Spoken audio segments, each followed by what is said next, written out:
Gamercast Network.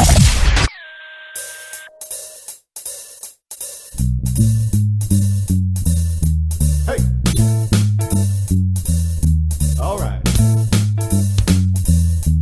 It's a video game show. It's a video game show. It's not a game show about videos. It's a video game show.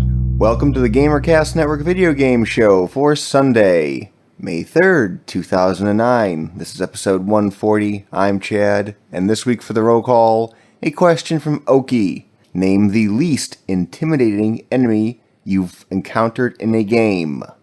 And joining us this evening is Keith. I'm going to have to say Final Fantasy VI and Kefka, because that dude was just a pansy. Okay. He was like a big Harlequin clown-looking dude. He was a horrible, horrible enemy. I'll take your word for it. Yeah, I don't remember which one that was. That's the one with, you're the chick that turns into the little gremlin and jumps around the screen. There's the martial artist and the ninja. Wow. It was a good game. You all missed out on that. Actually, they just put it out again fairly recently for the Game Boy. Don't know that you could say I missed out on it. And also joining us is Phil. I'm going to say basically everything about Altered Beast. That game sucked. So you weren't intimidated by the, what were those, zombies that come out of the ground? He was intimidated by the buff man in his loincloth until he became the werewolf. Yes, that was very disturbing. Next on the list is Ivan. Probably somebody from Super Mario Brothers. Bowser, maybe. Nothing really intimidating about a giant green turtle. The frog from the second one was pretty weak, too. Yeah, the Frog King, whatever the heck he was. Is he the one that walked around with like the little crown and the scepter? Yeah. I don't know what his purpose was. I liked Super Mario 2. I think that one was my favorite. I remember the game sucking and me not liking anything about it until I talked to a guy in school. You know, I would say like, well, yeah, you know, I'm not getting anywhere. It's like, you know, you can pick up these potions and throw them on the ground and they open up portals to other places. And I was just like, what? And then the whole world just opened up in front of right, you. Exactly. It was this mystical Mario Wonderland. Yeah, from then on I was like, wow, this game's cool. And finally joining us is Bob. MC Fragslot is the least intimidating enemy I've ever encountered in a game. I guess the way it was worded was, yeah, intimidating enemy, not like intimidating boss fight guy. Real players are enemies in games, and frankly, yeah. I think the first time I played him in a game, it was a sealed deck of Magic, and I beat him twice in a row after I waited a half an hour for him to disassemble his deck from 2 booster packs and a starter. For those that don't know, Tom is MC Frags a lot. That's his handle. For somebody who claims that PC games are the only viable venue for games, yeah, he talks a lot, but you know, I've played him a few times too in things, and yeah, he's I don't know, maybe he's good at like Counter-Strike, because I've never played him against Counter-Strike. But like everything else, I think I've played him in like Gears and Shadowrun. I remember joining a multiplayer Shadowrun game with him and stabbing him in the face several times. Actually, you know, his brother beats him at Counter-Strike. So he's not even good at that? Oh, that's too bad. I keep wanting to find a picnic joke somewhere. I wish he was here, because it'd be even funnier. But, you know, more motivation to show up, Tom. Well, let's see now. I think the only one I could come up with a very least intimidating enemy that just from appearance alone was Mother Brain from Metroid. Visually, it's not very intimidating, but the fight itself was a pain, I remember. Oh, no, yeah. Rockets flying around and... The fight itself was pretty hard, but, you know, when you're just a brain and I can just step on you... It was a big brain, dude. Yeah, but when you're not really mobile at all... Yeah, it's just... You're just a squishy bunch of nerve endings. Hey, pretty much blowing on it would hurt. That's what she said at the picnic. Buzzing! Got it! Well played. Ah! It's raw. This week on the Gamercast Network. Check out the post-game report to get all the facts. Post-game. More of the Bargain Bin Roulette Challenge on Sarcastic Gamer Pink, episode number 27. This week on Retro Force Go, the Retro Gang talks about video game peripherals, from popular ones like the NES Zapper, to more obscure, awesome ones like the Atari MindLink. Also, the show turns to chaos in the second half. Seriously, chaos. Take a 30-minute road trip around the Sarcastic Gamer community with Sarcastic Gamer Radio. Discover the community that brings you all these great podcasts and more at GamerCastNetwork.com. Next topic. Have you guys tried out the Left 4 Dead stuff or no? Yes. Very briefly. Very briefly. You need 4 people to really do that. We played for 10 minutes and restarted 4 times.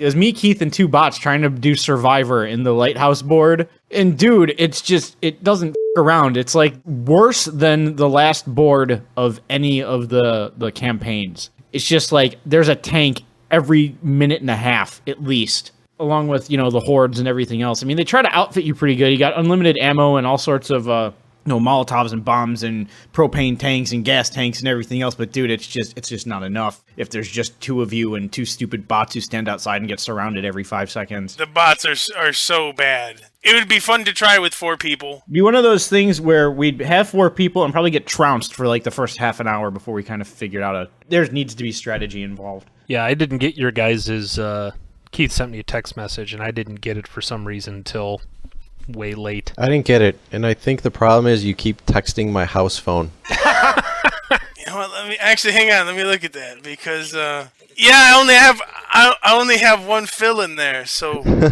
yeah, apparently I've been texting your house. Why do you still have a house phone? Who still has one of those? I don't have a house phone. Oh, we had this problem at PAX, too. Oh, that's right, I was texting your house phone then, too. Damn, dude, I suck. I should change it, but I'm not. I'm gonna have more beer. Next topic.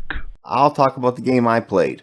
Puzzle Kingdoms. This is the next game from the Puzzle Quest developers, Infinite Interactive. And this was their attempt to cross the turn-based tactical style games like Heroes of Might and Magic and Warlords with a puzzle game. Was there really any marketing for this game? Because I didn't even know it was really coming out. From going on the Infinite Interactive site, I did see one little board devoted to it on their forums that only had like 2 or 3 posts. I thought it was a ways off, and then suddenly it just said, it's out. And I'm like, okay, we'll give it a try. I was just looking for some stuff, and their website still even says coming soon. Yeah, see, it's coming out for the DS this week, but it's been out for the PC for about a week and a half. Oh, it looks like balls. It looks like Warlords. I actually was looking at DS screenshots, although the PC doesn't look all that much better. No, this is not a graphically intense game here. This is pretty simple. Basically, for those who have played Heroes of Might and Magic or Warlords, in those games you take your hero, and the hero has forces that fight with him, like you have archers,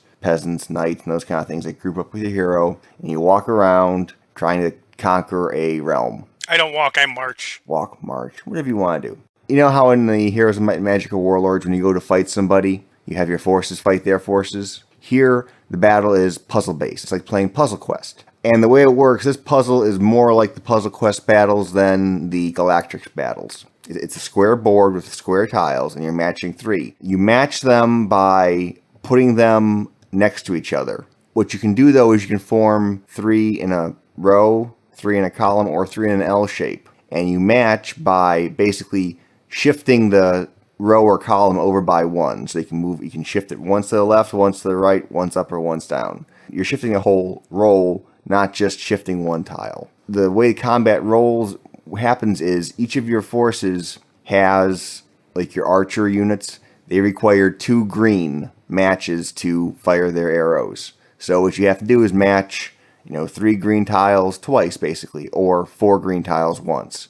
Once your unit is charged up, you hit the attack button, and he fires his arrows over to the other guy. And I think it's random which one he hits. And then also what you can do is you can wait on attacking and try and charge up another unit. So you can charge up your archers and charge up your peasants. They reinforce each other, they hit harder. And of course, you have a hero that goes along with all these guys. So he has spells, he has relics that improve the unit's abilities to fight or defend themselves. Now, that's the puzzle game. Around the game is like you're moving around a world trying to conquer the realm. This is the part of the game where I really have a problem with so far. it doesn't make sense as to some things they try to do. It's like they tried to go for Heroes of Might and Magic or Warlords and just didn't get all the way. Because in those games, you had an enemy force that was always trying to...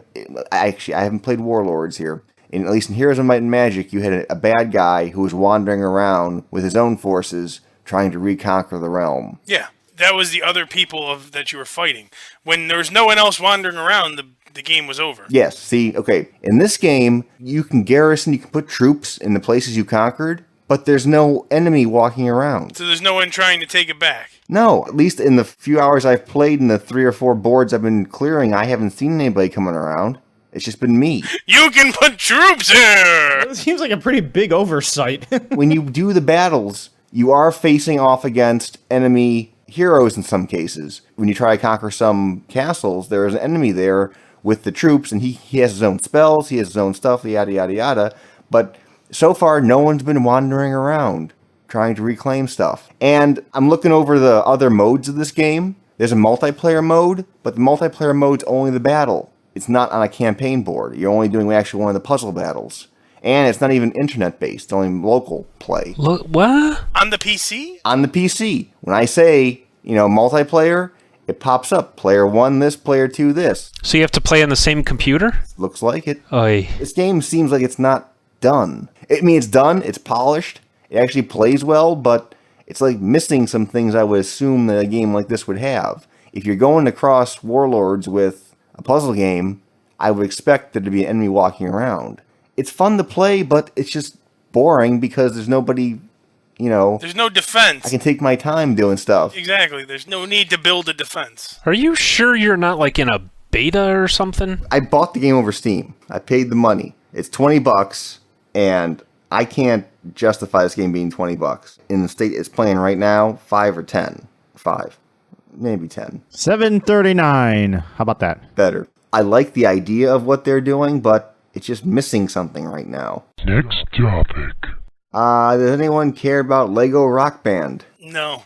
Ivan, you have a pup? Is it any interest to you? No, I don't think he's coordinated enough. His hands are still tiny. I don't know that he could handle a plastic guitar, and actually there's some significant coordination, as you've known if you've ever tried to play drunk. People play a different way? So what, just the animation is just Lego characters playing?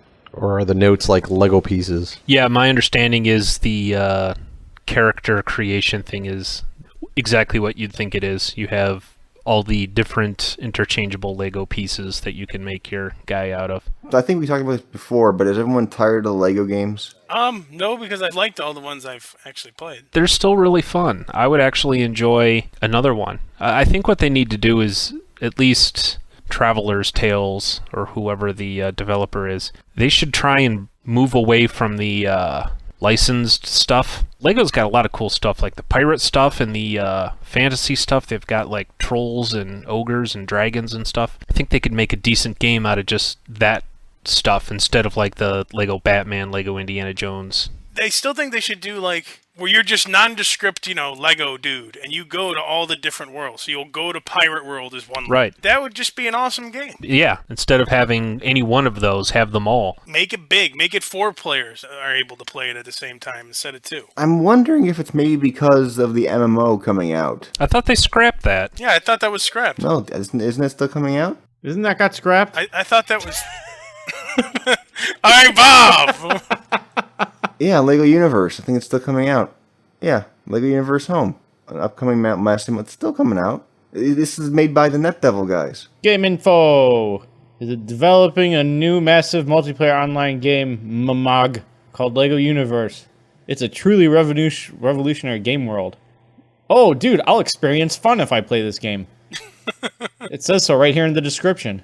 Oh, that'd be nice. Yeah, it's still targeting 2010. So there's still a Lego MMO coming out. I was wondering, maybe they hold the licenses to all those pirates and fantasy and yada yada yada. Why they gotta take all the cool shit and make it all MMOs? Why can't cool shit just be cool shit? And that's the problem with PCs right there. Every cool idea has to be an MMO. Next topic.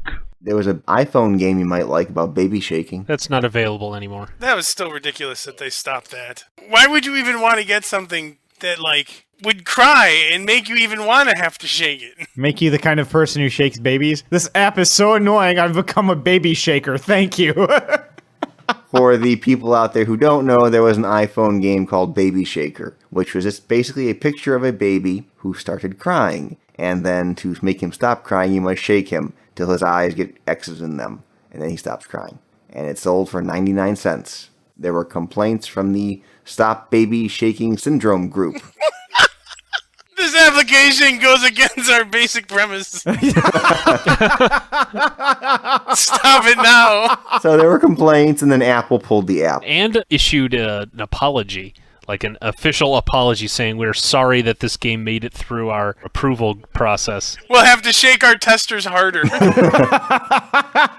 Like any other time something controversial's come up that they're like, yeah, that's a bad idea, they just pull it. This was the first time that did that and then actually issued an apology, apologizing for it making it through in the first place. I would have loved to be in the room when they like found the guy that said it was okay for that game to go through. I can see like all these people barging into his office and him just being like, "What? I thought it was all right." Hey, what you getting all upset about? Hey, just shaking the baby. What? How else do you get a baby to stop? How long was this app out there, and is there any way to figure out how many downloads there were of that? I don't know and no. It was at least a week or two. All witnesses have been sternly shaken. That's really just amazing that someone would actually have the integrity, or I don't know I'm at a loss for words of how that actually just made it through. Like I said, I just picture the guy that's sitting there. What? What do you mean you can't shake a baby? Since when? Oh, who died and made you king? Go ahead and shake the baby. My nanny was a nice little British woman, and they definitely don't shake their kids over there. What I was shaking as a baby, nothing ever happened to me. Hey, how you doing? When'd you get here? I think we need to send out Emilio for some contract work. Yeah, really? Whoop whoop, that's not a good idea. So would you guys have bought the baby shaking app if you had an iPhone? Oh, absolutely. If I had it, of course I would. The other thing was that it was 99 cents, for God's sake. I mean... And you could shake the out of that little bastard. Talk about a stress reliever. Woo! I'll teach you to cry. A few days with that and your would be jealous. Ba-dum, boom. Next topic.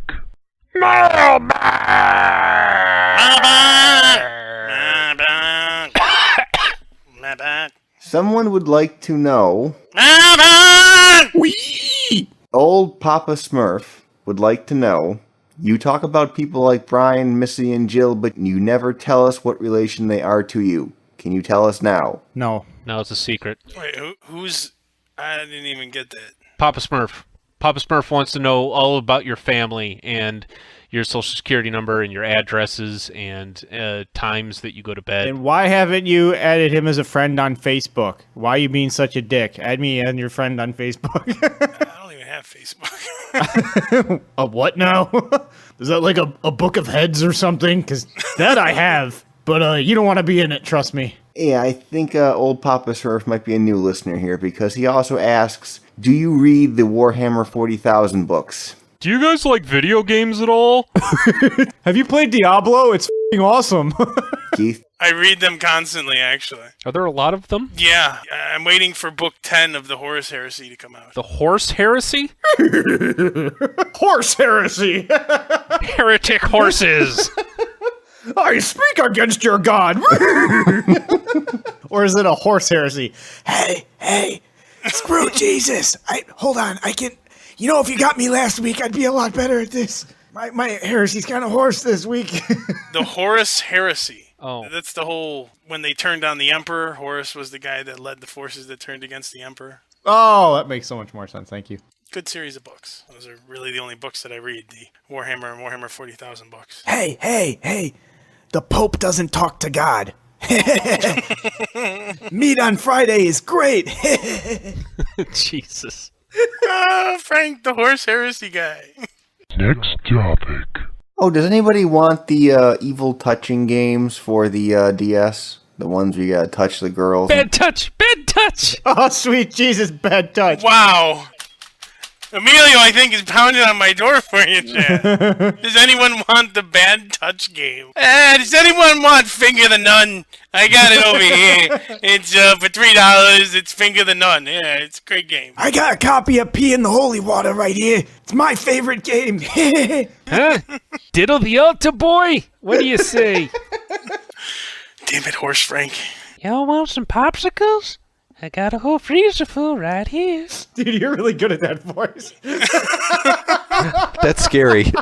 Get over here, you fat ass. You do that masterfully. Well, if anybody does want one of those games, let me know. I'm sure they're over here. I can pick it up for you. No, I think I'm good. Okay, just checking. I just can't get enough of Shake the Baby and,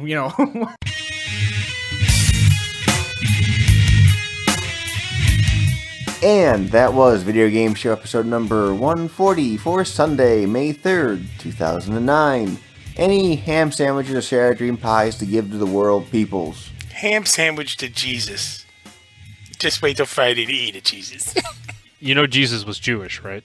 The rules surrounding what you can and can't eat were established thousands of years before Jesus was around, so it's pretty safe to assume that Jesus would not be eating any sort of pork product. Dude, I can offer Jesus a ham sandwich, man. If he doesn't want to eat the pork product, then he can make it something else. Oh, he's got a point. Water into wine, pork into brisket. I don't know. He'd be like, dude, thanks for the thought, but you know what? It's against my religious beliefs to eat a sandwich made of ham. So here, poof, here's a feast for all of us to have, and then we're going to break out and dance in limbo tonight. And it's just an instant party on the beach, all because I brought Jesus a sandwich. I like the crickets.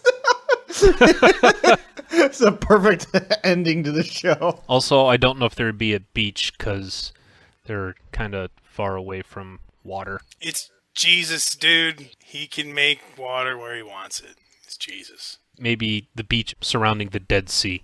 That's, I'm sure, a hoot. Let's go down to the Dead Sea and party. I hear we can float really well. Isn't Dead Sea supposed to be fun? Yeah, float anything because it's so salty. Just if it gets in your eyes, you'll die. Oh, God. It's so salty. That'll be the game they play. Who can hold whose eyes open longer underwater? Oh, God. Oh, that's awful. Ham sandwich to Cinco de Mayo, which is Tuesday. Nothing like the wonderful United States taking some other country's holiday and getting drunk over it. And as always, send your comments, questions, queries, concerns, or roll call question to the mailbag at mailbag@videogameshow.org. Skype us at videogameshow or call us at 320-300-GAME. That is a standard long-distance call and all normal fees apply. And that's a wrap. Good night.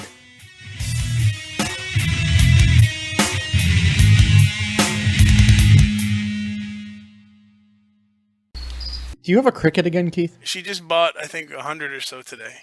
Building my army, man. Oh, your neighbors must hate you. What are you feeding them things to? It's like geckos, retard. I didn't know we... Okay, whatever. Thanks. What are you, new to the show? The geckos are my 14 lieutenants. You have 14 geckos? Yes. Holy crap. No wonder you have 100 crickets. They're going to lead the common troop into battle. The two snakes are the sub-commanders who answer directly to the bearded dragon, who answers directly to me. So is your pecking order of creatures who devour the ones lesser than them? You got the geckos eating the crickets, and then the snakes can eat the geckos. Then you have the bearded dragon like, F you, I'm gonna eat everybody. Fear is the greatest motivator. My men will listen when their commander gives them a command, or they will be eaten. Oh, just wait. Just wait for the rapture, baby. It's coming.